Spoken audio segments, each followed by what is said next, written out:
Welcome to story time YouTube channel. இன்றைக்கி நம்ம பார்க்க போகிற கதையோட பேர் பார்த்திங்கன்னா தீய சக்திகளிடமிருந்து ஊரை காப்பாற்றும் மந்திரவாதிங்கிற தலைப்பில் இன்றைக்கி நம்ம ஸ்டோரி பார்க்க போகிறோம். இப்போ தான் நம்மளுடைய ஸ்டோரி டைம் யூடியூப் சேனலுக்கு ஃபஸ்ட் டைம் வந்திருக்கீங்கன்னா நம்ம சேனலை மறக்காமல் சப்ஸ்கிரைப் பண்ணி பெல் பட்டன் ப்ரெஸ் பண்ணி ஆளுங்கிறத சூஸ் பண்ணிக்கோங்க. அப்போ தான் நம்மளுடைய சேனலில் போடுற ஒவ்வொரு ஸ்டோரியும் உங்களுக்கு நோட்டிஃபிகேஷன் மூலிமா உங்களுக்கு கிடைக்கும் ஃப்ரெண்ட்ஸ். ஓகே, வாங்க இன்றைக்கி நாம் தீய சக்திகளிடமிருந்து ஊரை காப்பாற்றும் மந்திரவாதிங்கிற தலைப்பில் இருக்கிற கதையை நம்ம ஃபுல்லாக கேட்கலாம். ஓகே ஃப்ரெண்ட்ஸ், வாங்க நம்ம கதைக்குள்ளே போகலாம். பழமையான மலைகளின் நடுவே ஒரு அழகான சிறிய கிராமம் இருந்தது. அங்குள்ள மக்கள் அமைதியாகவும் மகிழ்ச்சியாகவும் வாழ்ந்து வந்தனர். ஆனால் அந்த மலைக்கு அருகில் இருந்த பழைய கோவிலில் ஒரு அரக்கனின் ஆவி உறங்கிக் கொண்டிருந்தது. அந்த ஆவியை நூற்றுக்கணக்கான ஆண்டுகளுக்கு முன்பு சிலர் மந்திர சீலால் அந்த ஆவியை அடைத்திருந்தனர். அதை கேள்விப்பட்டிருந்த ஒரு வணிகன் ஒரு நாள் பேராசையுடன் அந்த வணிகன் அங்கு சென்று அந்த மந்திர சீலை தேடி உடைத்தான். அந்த சீல் உடைந்தவுடன் அந்த இடத்திலிருந்து அரக்கனின் ஆவியானது வெளியாகி அந்த ஊரை இருளில் மூழ்கியது. அந்த மந்திர சீல் உடைந்த நாளிலிருந்தே அந்த கிராமத்தில் வீசும் காற்று துர்நாற்றமாக வீசியது. அந்த காடுகளில் உள்ள மிருகங்கள் காணாமல் போக ஆரம்பித்தது. குளத்தில் உள்ள நீல நிற நீரானது கருப்பு நீராக மாறியது. கிராமத்தில் உள்ள மக்கள் கோவிலில் விளக்கேற்றி மந்திரங்கள் சொன்னாலும் அதனால் பெரிய பலனொன்றும் இல்லை. அப்பொழுது ஒரு பெரியவர் கூறினார், மலைக்கு பின்னால் ஒரு மந்திரவாதி இருக்கிறார். அவரால் மட்டுமே இந்த பிரச்சனையிலிருந்து நம்மளுடைய ஊரை காப்பாற்ற முடியும் என ஒரு பெரியவர் கூறினார். அந்த பெரியவர் கூறியதை கேட்ட அந்த ஊரில் உள்ள இளைஞர்கள் அனைவரும் மலைக்கு பின்னால் சென்று அந்த மந்திரவாதிகளை அழைத்து வருவதாக சென்றனர். அடுத்த நாள் இரவில் மலை மின்னல் மின்னிக் கொண்டிருந்தது. ஒரு வழியாக மலை வழியாக வெள்ளை குதிரையில் வந்தார் அந்த மந்திரவாதி. அந்த மந்திரவாதியானவர் நீண்ட தாடி, நீல நிற ஆடை, கையில் ஒளிரும் கம்பியுடன் அந்த கிராமத்திற்கு வந்தார். அந்த கிராமத்தை பார்த்தவுடன் மந்திரங்களை மெல்ல ஆரம்பித்தார். ஆனால் நீர் மற்றும் காற்றின் தன்மை மாறவில்லை. இதனால் அந்த மந்திரவாதி பல வகையான பூஜைகளை மேற்கொண்டு ஓரளவிற்கு காற்று மற்றும் நீரின் நிறத்தை மாற்றினார். அப்பொழுது பேய்ந்து கொண்டிருந்த மழையும் அமைதியானது. அப்பொழுது அந்த மந்திரவாதி கூறியதாவது, இந்த ஆவி சாதாரண ஆவி கிடையாது. இது பல நூறு ஆண்டுகளுக்கு முன்பு பலரால் கட்டுப்படுத்தப்பட்ட ஆவியாகும். இந்த ஆவியை சிலர் மந்திர கட்டிலிருந்து நீக்கியுள்ளனர். இதை என்று அந்த மந்திரவாதி ஊர் மக்களிடம் தெரிவித்தார். மந்திரவாதி ஊர் வழியாக சென்று மலையை சென்று பார்க்கும்போது அங்கு பல வகையான சாசனங்களை பார்த்தார்.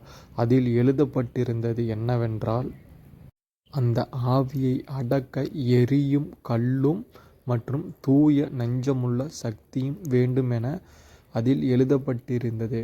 இதை பார்த்த மந்திரவாதியானது ஊர் மக்களிடம் தெரிவித்தனர். அப்பொழுது அந்த கூட்டத்தில் இருந்த ஒரு சிறுவனான கிரண் என்பவனை கண்ட மந்திரவாதி, இவனுடைய இதயம் தூய்மையாக இருக்கிறது. நாம் இருவரும் சேர்ந்து அந்த மந்திரக்கல்லை தேட ஆரம்பித்து அந்த அரக்கனின் ஆவியை அடக்க வேண்டும் என அந்த சிறுவனிடம் கூறினார்.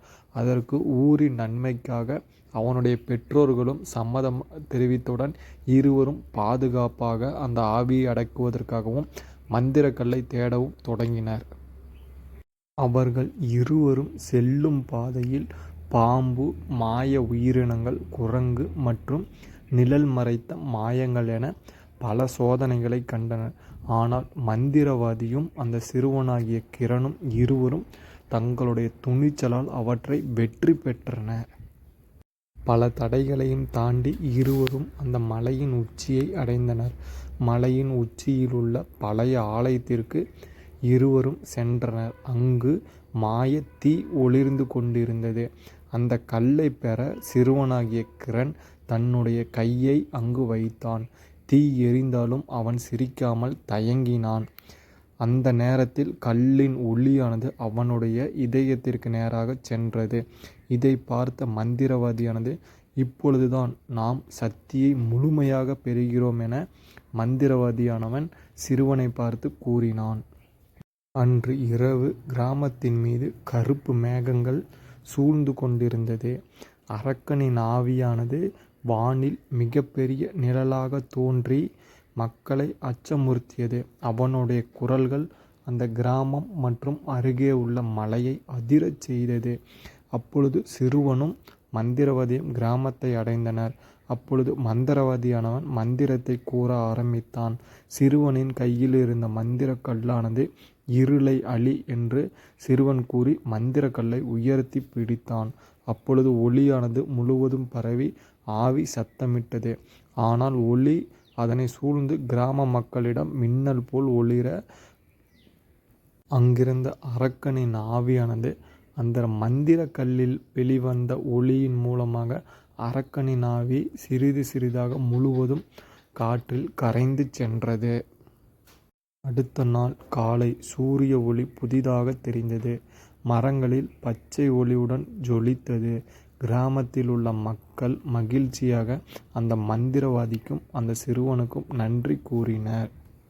அப்பொழுது மந்திரவாதி கிராமத்தின் மக்களை பார்த்து கூறினான், இது என்னுடைய சக்தியினால் மட்டும் இது ஜெயிக்கவில்லை, உங்களின் நம்பிக்கையால் மட்டுமே அந்த அரக்கனை வெல்ல முடிந்தது என கூறினான். மந்திரவாதி மீண்டும் தன்னுடைய குதிரையின் மேல் ஏறி மலைக்கு சென்றான். மந்திரவாதியின் கையில் இருந்த தடிமனான குச்சியில் ஒளிர்ந்த ஒளியானது மெல்ல மெல்ல மறைந்து அவர் முழுவதுமாக கிராமத்திலிருந்து மலையை நோக்கி சென்று மறைந்தார்.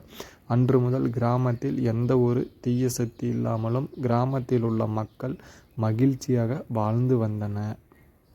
இந்த கதையின் மூலம் நாம் அறிந்து கொள்வது, உண்மையான சக்தி மந்திரத்தில் இல்லை, அது நம்மளுடைய நம்பிக்கை, தைரியம் மற்றும் நல்ல மனதில் உள்ளது. ஓகே ஃப்ரெண்ட்ஸ், இந்த கதை உங்களுக்கு பிடிச்சிருந்தா நம்ம சேனலை சப்ஸ்கிரைப் பண்ணி பெல் பட்டனை ஆலில் போட்டுக்காங்க. அப்போ தான் நம்ம சேனலில் போடுற ஒவ்வொரு வீடியோவும் உங்களுக்கு கிடைக்கும். இந்த ஸ்டோரி உங்களுக்கு பிடிச்சிருந்தா வீடியோவை லைக் பண்ணுங்கள், ஷேர் பண்ணுங்கள், கமெண்ட் பண்ணுங்கள். நெக்ஸ்ட்டு இன்னொரு ஸ்டோரியில் உங்களை நான் சந்திக்கிறேன் ஃப்ரெண்ட்ஸ். ஓகே, பாய்.